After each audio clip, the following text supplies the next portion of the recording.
Olá, tudo bom? Existe uma tradução da Bíblia que é melhor, a melhor tradução que a gente pode dizer? É possível fazer esse tipo de afirmativa? Há muitas opiniões a esse respeito e hoje eu quero conversar rapidamente com você sobre esse assunto. Eu acho um assunto importante, eu acho um assunto relevante. Eu vou fazer um break de 15 segundos para a nossa vinheta. E enquanto isso, se você não é inscrito no meu canal, que você se inscreva nesse canal. Depois que você se inscreve, aparece o sininho. Então ative o sininho para toda semana você ser notificado quando entrar vídeo novo. E também eu peço que você, depois de feito isso, dê uma like curtindo esse vídeo, deixe seu comentário, compartilhe com seus amigos, com as pessoas que você acha que vão também gostar desse tipo de conversa. Já já eu volto, fique aí.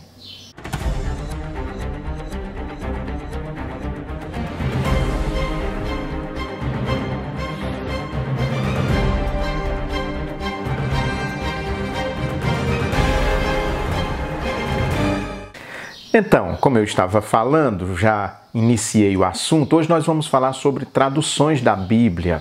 Existe uma tradução boa, excelente? Uma tradução a gente pode dizer que é melhor do que outra? Isso é muito relativo, é algo realmente muito relativo. Eu quero chamar a atenção aqui para uma questão que eu acho importante. Primeiro, quando você busca uma Bíblia, o que você quer, afinal de contas, com essa Bíblia? Isso é importante. Eu penso que são três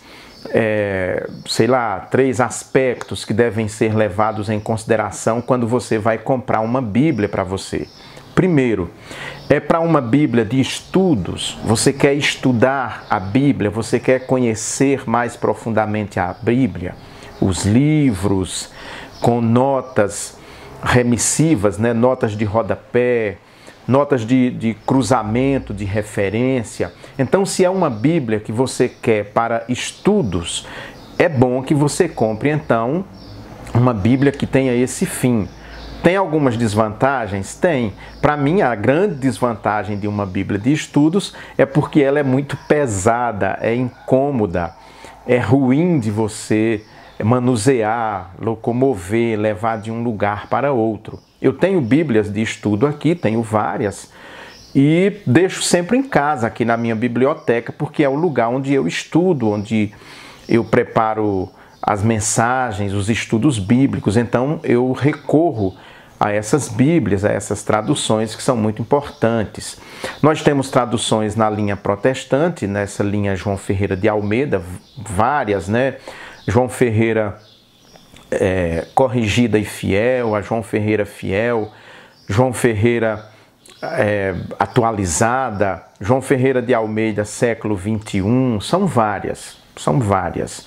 Sempre está saindo alguma coisa nova, algumas delas com densos comentários. Então, se você quer uma Bíblia para estudos, eu indico uma dessas, uma Bíblia de estudos, como tem uma Bíblia de Genebra, que tem comentários muito bons, muito importantes, introdução a cada livro da Bíblia. Isso é muito interessante, é importante que você tenha essa base.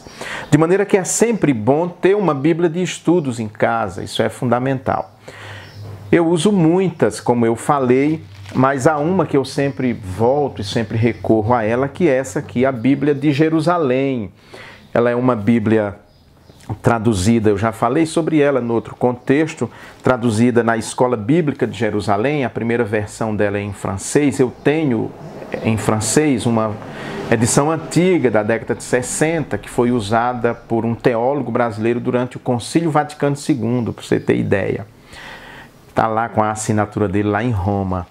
Mas eu uso muito essa aqui, eu acho que já é minha terceira Bíblia de Jerusalém, pelo menos que eu me lembro, em língua portuguesa. É uma Bíblia muito boa, muitas notas. A tradução, para mim, é a melhor tradução, do ponto de vista de tradução, é a que eu gosto mais. Os textos poéticos são traduzidos com ritmo, com poesia, a gente sente o ritmo, porque a poesia judaica é diferente da nossa poesia. Lá trabalha muito questão rítmica e outras questões que não vêm ao caso nesse momento. Então eu gosto muito desse texto aqui para estudos, uma Bíblia de estudo. Então se você quer uma Bíblia de estudos, é bom então que você compre, desembolse um bom dinheiro, porque elas são caras. Uma Bíblia de estudo você não compra por menos de R$160, essa é a média, né? Há umas agora em visão reformada, que são também muito boas. Eu tenho também aqui. Teve uma muito boa dos 500 anos da Reforma, com introdução a cada livro, os livros bem divididos, né, para você ter uma visão de conjunto e particular de cada livro. Então, a primeira questão é essa, que nós já podemos ver. Depois eu vou falar de traduções propriamente. Eu ainda não cheguei lá na tradução. Então, é interessante que você tenha uma Bíblia de estudos. Eu penso que ela é indispensável para quem quer estudar a Bíblia mais aprofundadamente. Agora, se você quer uma Bíblia para ser usada na igreja, na congregação, com as pessoas, é bom que você procure uma que seja usada pela maioria, para que todo mundo possa ter o mesmo texto na mão, usar o mesmo texto. A Bíblia que eu uso na igreja é essa aqui, Almeida Revista Almeida Século 21. É essa que eu uso na igreja. E aí, a minha, sim, só o texto com algumas referências, esse traz algumas referências, não muitas.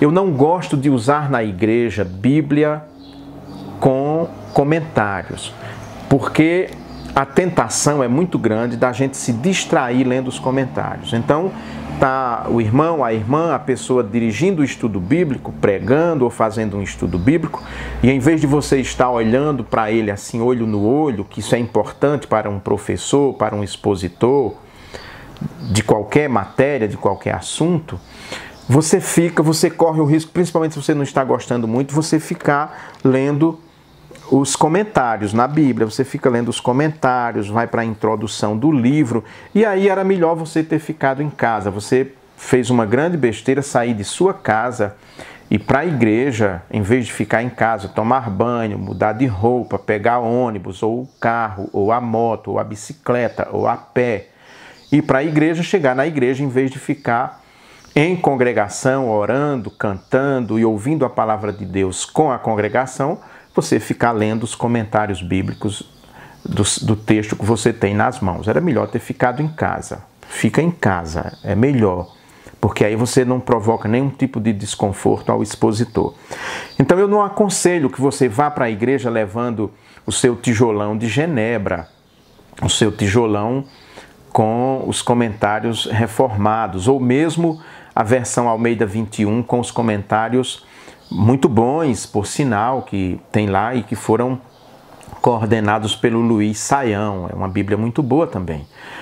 Não leve, deixe em casa essa Bíblia, ela vai atrapalhar você na igreja, pode ter certeza. Além de pesar muito, né? Você fica com aquela Bíblia na mão, pesando, cansa o braço, tem que segurar com as duas mãos e vai ser tentado a ler os comentários. Quantas vezes eu fiz isso? Que ingenuidade essa minha, né? Falta de sensibilidade, na verdade. Então, evite isso.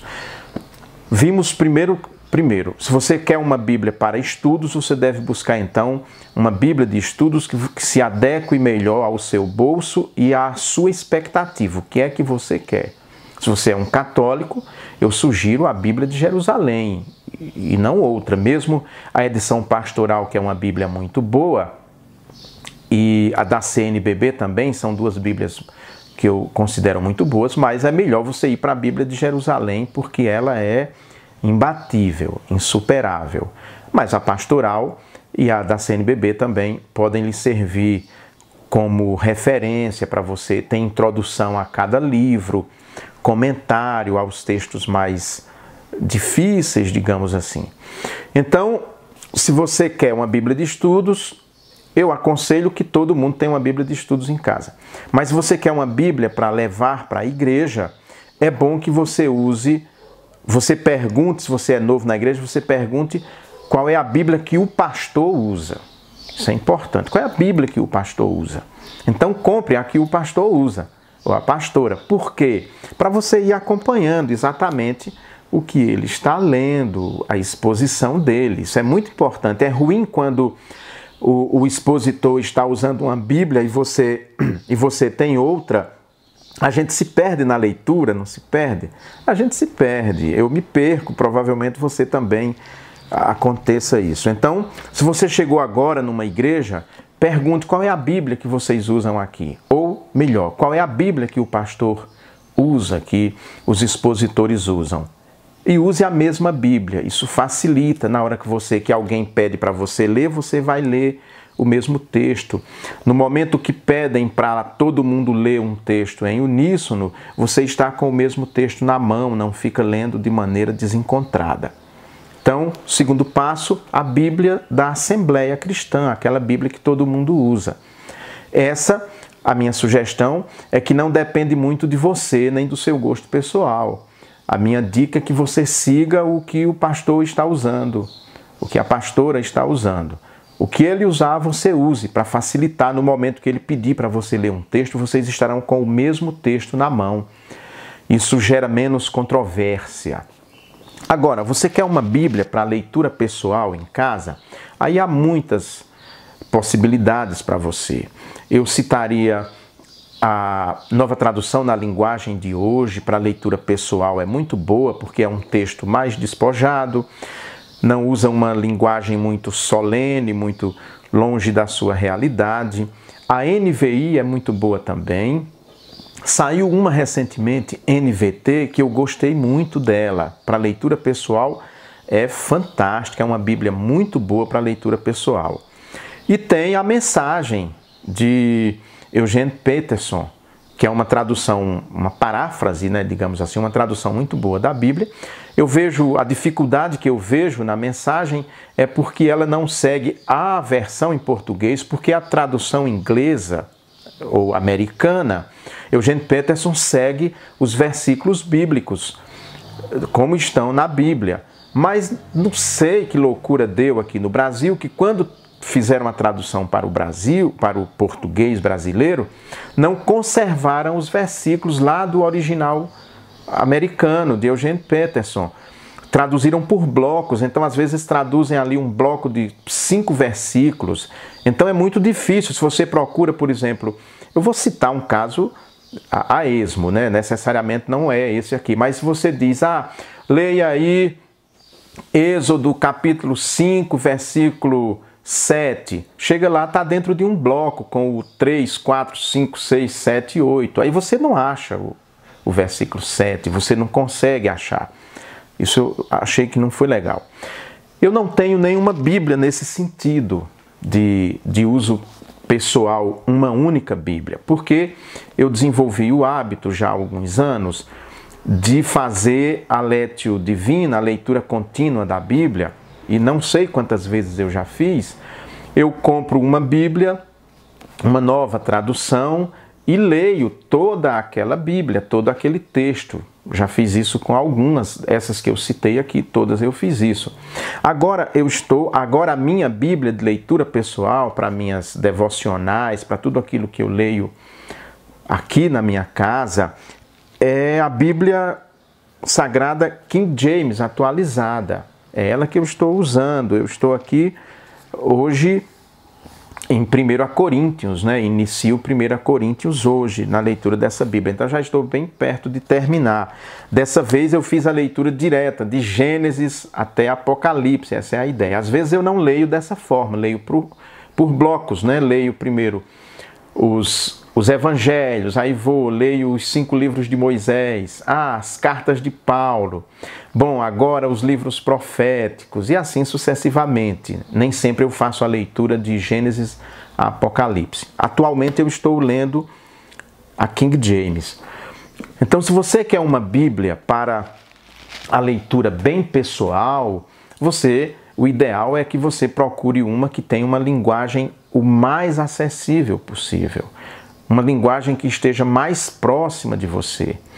A Almeida, saiu uma Almeida agora, uma atualizada, a nova Almeida atualizada, NAA, que eu gostei muito da linguagem. Evita aquelas frases das antigas Almeidas, que traduziram muito literalmente do hebraico, o verbo antes do sujeito. A gente não fala assim, não é assim na literatura brasileira, não é assim no jornalismo brasileiro, não é assim na linguagem coloquial, cotidiana. A gente, quando vai dizer alguma coisa, não fala estava eu indo ao centro da cidade quando no caminho encontrei o meu amigo João Antônio. Nós não falamos assim, nós falamos eu estava indo ao centro da cidade, mais ou menos dessa maneira. É assim também que usa a literatura, que usa o jornalismo, a linguagem mais coloquial. Então, para uma leitura pessoal, essa linguagem rebuscada, principalmente da Almeida Fiel, eu acho mais complicado ou a própria Bíblia de Jerusalém, que eu falei, para essa leitura pessoal, devocional, não é muito, pode não ser uma boa experiência. Então é melhor você adquirir uma que tem uma linguagem mais coloquial, mais próxima de você, da realidade, para você se sentir mais perto do texto, mais envolvido. A NVT é muito boa, tem umas traduções muito boas, né? A NVI também, Nova Versão Internacional, é muito boa para esse tipo. E, como eu disse também, a Nova Tradução na Linguagem de Hoje. Bom, mas isso é uma questão muito pessoal. E agora eu vou para o segundo ponto, que é se existe uma tradução da Bíblia que é a melhor. Não dá para dar esse tipo de opinião, sejamos honestos, né? Há um ditado muito antigo que diz assim, tradutore traditore, ou seja, toda tradução é sempre uma traição ao texto. E isso, em muitos sentidos, é verdade. Não dá para você dizer a melhor tradução é a Bíblia de Jerusalém em termos de tradução. A melhor tradução é Almeida corrigida e fiel. Depende do que você entende por tradução. Depende o que é ser literal. Depende o que é ser fiel ao texto, ao sentido do texto, depende de sua concepção. Por isso que eu não entro muito nesse mérito de dizer essa tradução é a melhor, aquela tradução é a melhor, porque isso eu acho muito pessoal. Até porque toda tradução também é pessoal, por isso que nós temos tantas traduções no mercado. Se você pega uma tradução voltada para o mundo pentecostal, provavelmente a questão dos dons do Espírito Santo, o tradutor vai fazer uma tradução muito mais adequada à realidade pentecostal. Se você pega uma Bíblia da tradição católica, tem questões ali que vão ter outra visão, diferente de uma visão protestante. Então, isso é muito pessoal.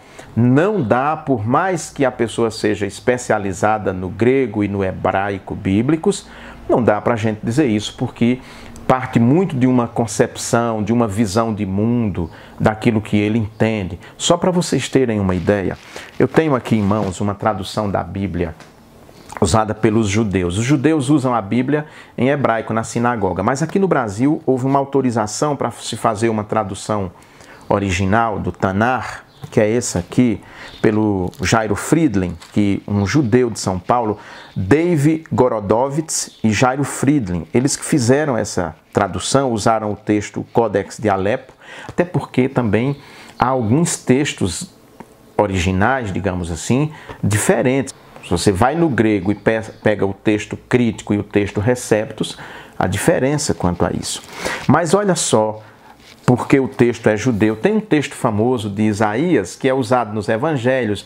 Eis que a virgem dará à luz um filho, se referindo a Maria, ao nascimento virginal. Os judeus, por exemplo, não entendem esse texto do jeito que os evangelistas entenderam. Então, se você vai nessa Bíblia aqui, Isaías 7,14, por exemplo, diz assim: eis, pois, que o Eterno, Ele mesmo, vos dará um sinal. Eis que a moça grávida dará à luz um filho e o chamará Emanuel. Não é virgem.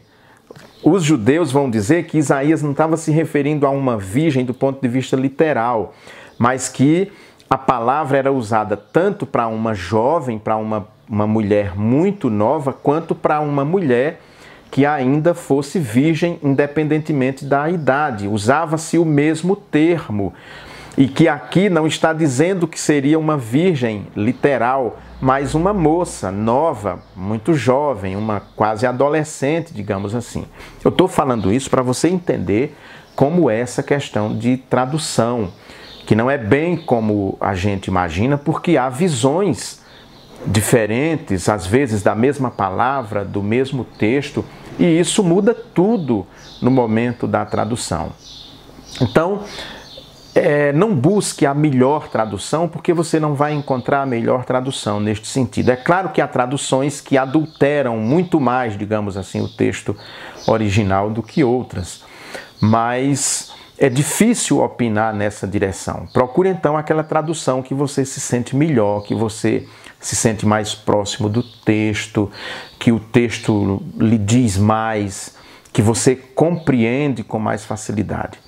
Não esqueça que toda tradução já é uma interpretação.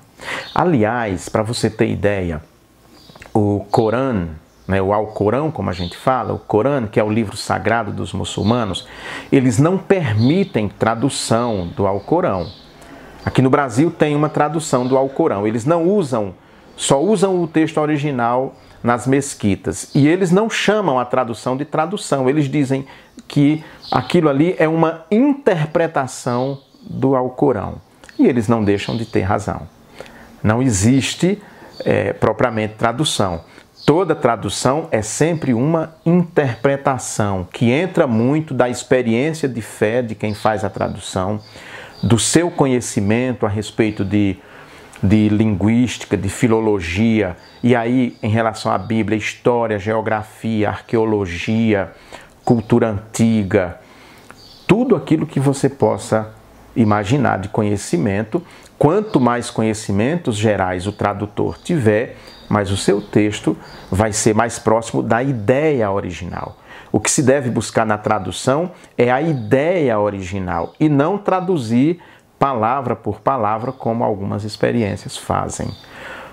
Então, eu acho que eu talvez não tenha ajudado muito, porque as pessoas esperam que a gente chegue aqui e diga, olha, essa tradução é a melhor e joga tudo fora. Toca fogo que o restante não presta. Não é bem assim, não. Não é bem assim. Cada experiência de fé de cada grupo faz, então, ler o texto original e interpreta. Então, toda tradução é sempre uma interpretação. É sempre uma interpretação do texto original. Por mais que você diga que aquele texto é fiel, como diz, Almeida, corrigido e fiel, nós sabemos que não é, porque há a visão de quem traduziu, o que ele achou que era correto, o que ele imaginou que o autor do texto original pensou quando estava traduzindo. Então tudo isso deve ser levado em conta. Não esqueça que o hebraico, o aramaico e o grego bíblicos são línguas mortas, como nós dizemos, ou seja, há muitos milhares de anos que não são mais faladas cotidianamente, o que torna ainda mais difícil o acesso ao texto original no sentido profundo do termo, a você saber exatamente o que o autor estava querendo dizer. Tá bom? Eu acho que dá para esclarecer alguma coisa assim, mesmo eu não vindo aqui batendo o martelo sobre a melhor tradução. Tchau, tchau. Não esqueça de se inscrever no meu canal, curtir esse vídeo e ativar o sininho também, compartilhar, deixe seu comentário, tudo isso é muito importante. Tchau, tchau, até semana que vem.